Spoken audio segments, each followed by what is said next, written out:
નમસ્કાર વિદ્યાર્થી મિત્રો, એમજે ટ્યુશન ક્લાસીસમાં ફરીથી તમારા બધાનું હાર્દિક સ્વાગત છે. આજે આપણે ધોરણ 12 અને આંકડાશાસ્ત્રનો પહેલો ભાગ, જેનું પહેલું ચેપ્ટર છે સૂચકાંક, એનું સ્વાધ્યાય 1.3 નું આજે આપણે સોલ્યુશન કરવાના છે.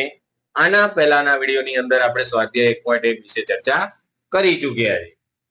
દાખલા નંબર 1. તો દાખલા નંબર 1 ની અંદર કીધું છે કે ઇલેક્ટ્રોનિક વસ્તુના ઉત્પાદનમાં વપરાતી 6 જુદી જુદી વસ્તુઓ અંગેની માહિતી નીચે પ્રમાણે છે, તે પરથી સૂચકાંક ગણો અને તેનું અર્થઘટન કરો. જો બોર્ડની એક્ઝામમાં તમને અર્થઘટન કીધું, અર્થઘટનનો 1 માર્ક હોય છે. ટોટલ 5 માર્કનો દાખલો હોય, એમાં 4 માર્ક તમારા ગણતરીના હોય. અર્થઘટનના કેટલા માર્ક હોય? 1 માર્ક. જો અર્થઘટન ના કર્યું તો તમને કેટલા માર્ક મળશે? 4. સમજાય? એક જ લીટી લખવાની છે તો પણ એના કેટલા માર્ક હોય છે? 1. અર્થઘટન કીધું હોય તો લખવાનું, નકલ લખવાનું નહીં. તો અહીંયા આપણને કીધું છે વસ્તુ આપેલી છે, તો અહીંયા લખીએ વસ્તુઓ A B C D ક્યાં સુધી છે? E અને F. એમાં આપણને ભાર આપેલો છે. ભાર એટલે શું થાય? W. વેલ્ટેજ 5, 10, 10, 30, 20, 25. પછી બાજુમાં તમને ભાવ સાપેક્ષ ટકાવારી, એનો મીનિંગ, ભાવ સાપેક્ષ ટકાવારીનો મીનિંગ શું થાય છે? સૂચકાંક આપી દીધો, એને શું કહેવાય? I. શું કહેવાય? I. તો I આપી દીધો છે આપણને 290, 315, 280, 300, 315 અને 320. આના ઉપરથી આપણને શું કીધું છે? સૂચકાંક મેળવવાનું કીધું છે. હવે આટલી વસ્તુ આપેલી હોય તો તમને ખબર પડી જવી જોઈએ કે કઈ રીતના દાખલો થાય છે. ભારિત સરેરાશની. સમજાય છે? કારણ કે અહીંયા તમને શું આપેલો છે? ભાર આપેલો છે અને સૂચકાંક આપેલો. તો W આપેલા હોય, ભાર આપેલો હોય, ત્યારે હંમેશા કઈ રીતે દાખલો ગણવાનો? ભારિત સરેરાશની રીતે. તો ભારિત સરેરાશની રીતે આપણે સૂચકાંક મેળવવો હોય તો એના માટે સૂત્ર શું છે? સિગ્મા IW અને સિગ્મા W. તો એનો મીનિંગ કે IW એટલે એનો મીનિંગ આ બંનેનો શું થાય છે? ગુણાકાર. આ વિભાગ D ની અંદર આ દાખલા પૂછાય 3 માર્ક. દાખલાની અંદર કઈ હોતું નથી. મોસ્ટ ઓફ આ જ પ્રકારના દાખલા હોય વિભાગ D માં. IW એટલે કે W અને I નો શું કરવાનું છે? ગુણાકાર. તો 290 ગુણ્યા આપણે કેટલા કરશું? 5 એટલે કેટલા મળશે? 1450. પછી 315 ગુણ્યા કેટલા કરશું આપણે? 10 એટલે 3150. પછી 280 ગુણ્યા 10 એટલે 2800 અને 30 ગુણ્યા 300 એટલે કેટલા મળશે આપણને? 9000 અને 20 ગુણ્યા આપણે 315 એટલે 6300. પછી 320 ગુણ્યા આપણે કેટલા કરશું? 25 એટલે કેટલા મળશે? 8000. હવે આનો ટોટલ મારવાનો તો 1450 plus 3150 plus 2800 plus 9000 plus 6300 plus 8000, total 30700. તો 30700 ભાગ્યા કેટલા કરવાના છે? આનો ટોટલ મારો તો કેટલો થશે? 100 થાય. આને શું કહેવાય? Sigma W. તો સિગ્મા W એટલે કેટલા મળ્યા? તો આપણને I બરાબર શું જવાબ મળશે? 307. હવે આનો મીનિંગ શું થાય? કે આપણને શું કીધું? આનું અર્થઘટન કરો. તો આનો મીનિંગ આમાંથી આપણે બાદ કેટલા કરવાના રહે? 100. સૂચકાંક આપણે મેળવીએ છીએ, આમાંથી 100 બાદ કરીએ તો કેટલા ટકા વધારો થયો? 207.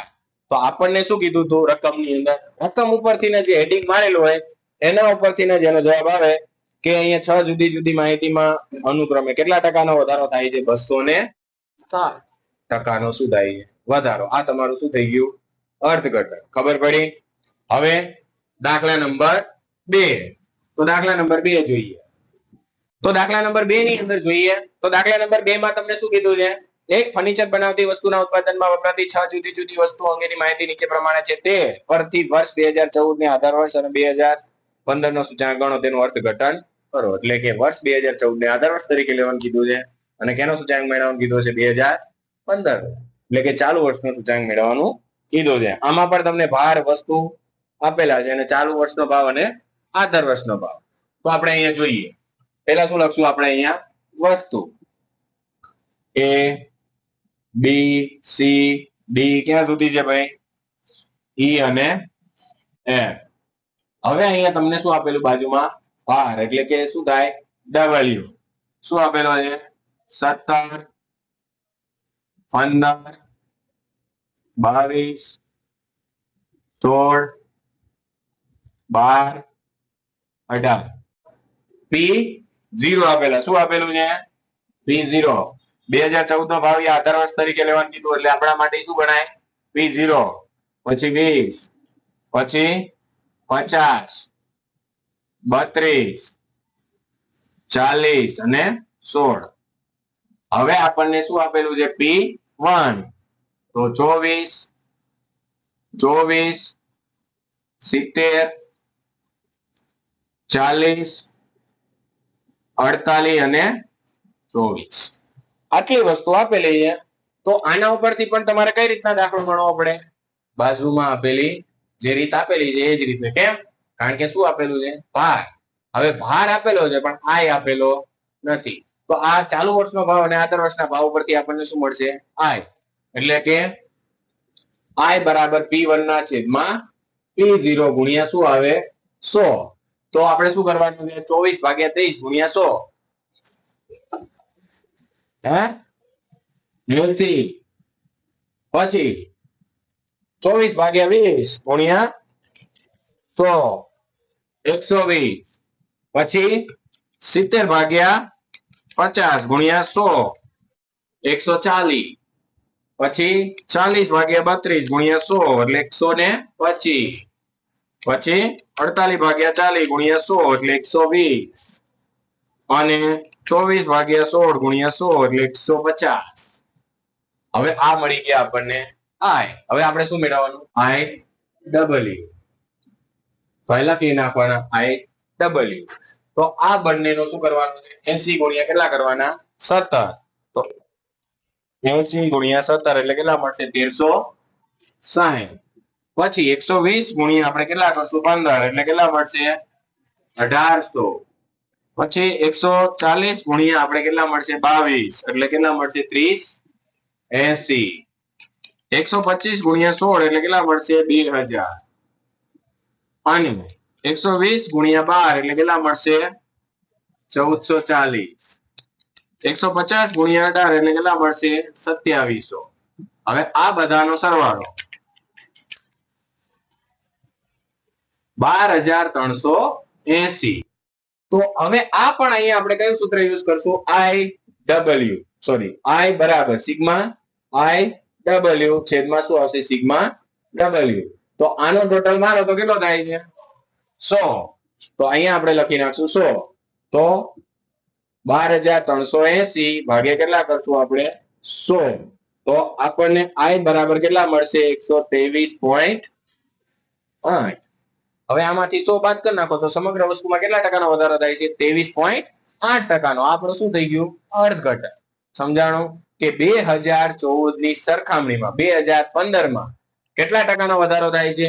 23.8% વધારો થાય છે. આ પણ તમારા માટે 3 માર્કનો દાખલો છે.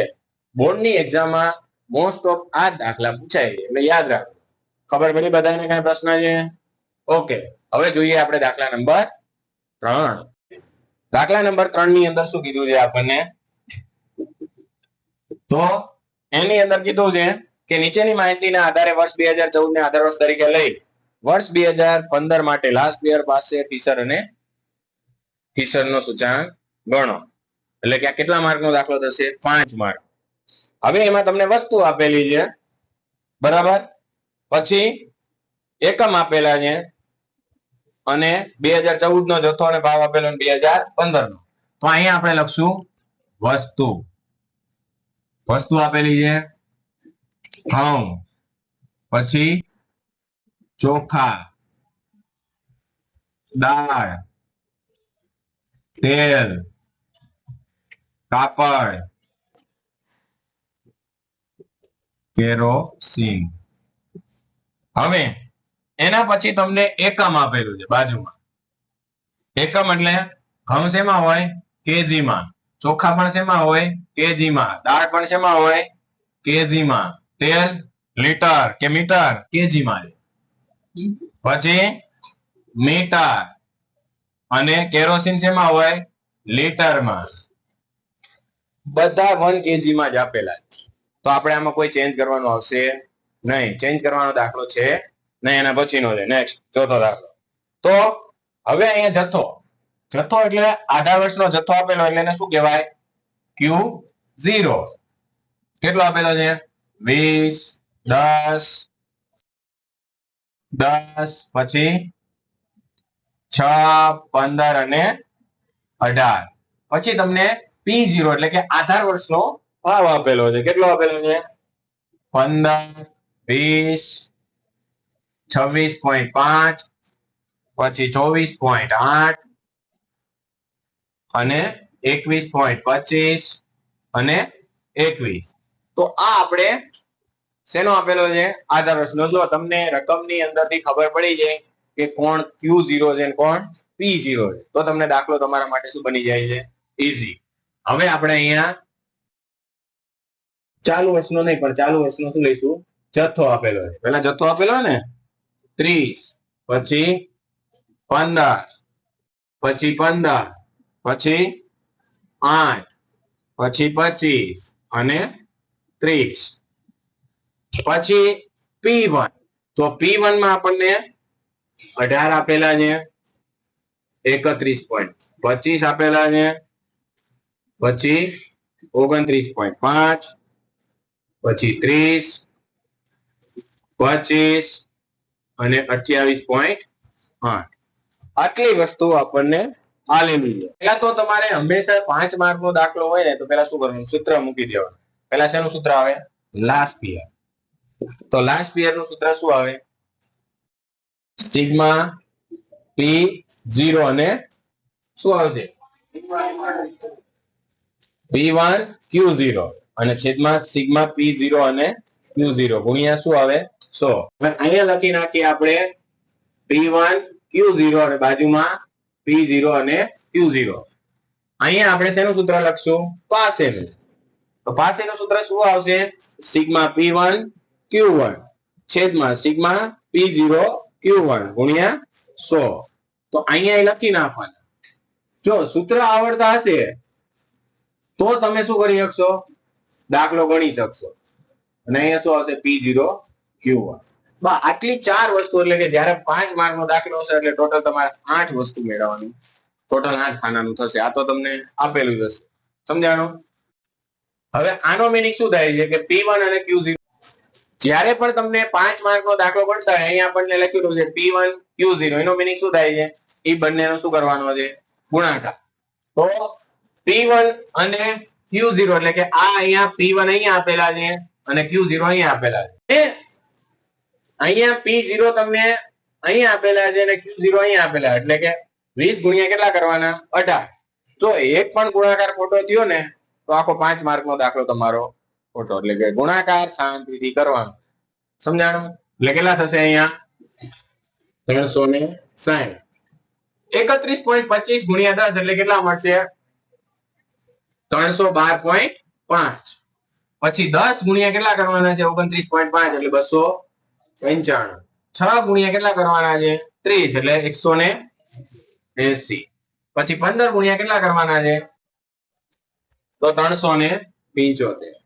અને 18 ગુણ્યા કેટલા કરવાના છે? 28.8. 518.4. આનો ટોટલ થશે 2040.9. રેડી? હવે P0 અને Q0 એટલે કે આ બંનેનો ગુણાકાર. તો 20 ગુણ્યા 15 એટલે 300. કેટલા થશે? 300. પછી 10 ગુણ્યા 20 એટલે કેટલા થાય? 200. પછી 10 ગુણ્યા 26.5 કેટલા છે? 26.5 એટલે 265. 6 ગુણ્યા 24.8 148.8. પછી 15 ગુણ્યા 21.5 25 318.75 અને 18 ગુણ્યા 21 378. તો આનું ટોટલ કેટલો થાય છે 1655. હવે આપણે શું મેળવશું P1 અને Q1. તો આ બંનેનો ગુણાકાર 30 ગુણ્યા 18 તો 540. પછી 15 ગુણ્યા 31.25 468.75 અને પછી 15 ગુણ્યા 29.5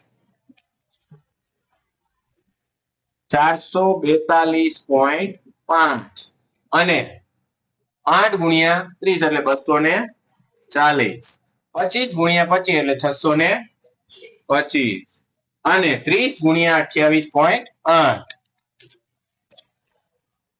864. આનો ટોટલ કેટલો થાય છે 3000.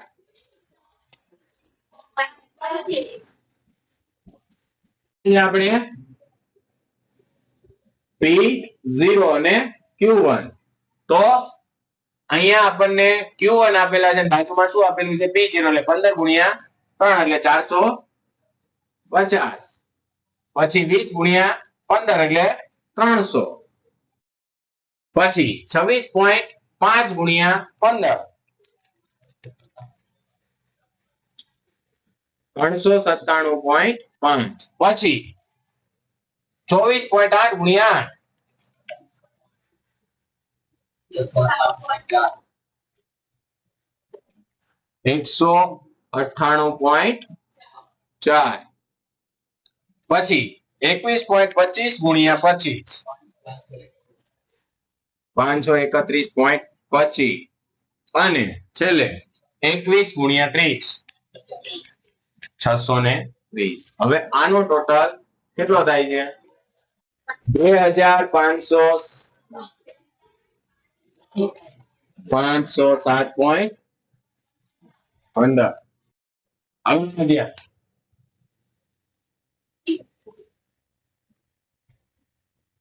હવે તમને આ બધી જ વસ્તુ મળી ગઈ. હવે તમારે શું કરવાનું છે સૂત્રની અંદર મૂકવાનું. તો આપણને આ કેટલા મળ્યા છે 2040.9 છેદમાં કેટલા લઈશું આપણે 1610.55 અને ગુણ્યા કેટલા કરશું 100. તો આનો જવાબ આપણને IL બરાબર કેટલો મળે છે 126.72. આ પહેલાનો જવાબ. હવે એટલું યાદ રાખવાનું કે આ રીતના દાખલો આપેલો તો આની આજુબાજુ જવાબ આવશે. હવે આપણે પાસેનો મેળવીએ તો 3180.25 છેદમાં 2507.15 ગુણ્યા 100. તો કેટલા મળે છે ભાઈ 126.85. રેડી. હવે આપણે શું મેળવશું IF. તો IF બરાબર નું સૂત્ર શું છે IL ગુણ્યા IP. રેડી.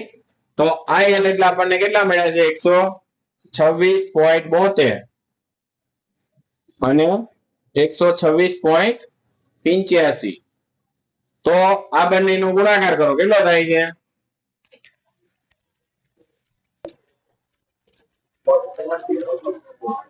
16,074,432.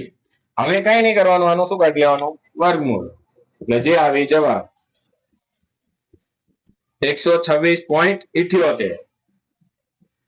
તો આ હતો આપણો દાખલા નંબર 3 5 માર્ક. બરાબર. કઈ હોતું નથી, ખાલી ખબર પડી જાય કે P1 અને Q0 કોને કહેવાય, P1 Q0 પછી P1 અને Q1 કોને કહેવાય. સમજાય છે? એ ખબર પડી જાય પછી તો શું કરવાનું, સૂત્ર આવડતું હોય તો બધાને શું કરવાનું ગુણાકાર ટોટલ. બાકી દાખલા કઈ એટલા બધા અઘરા છે નહીં. હવે જોઈએ દાખલા નંબર.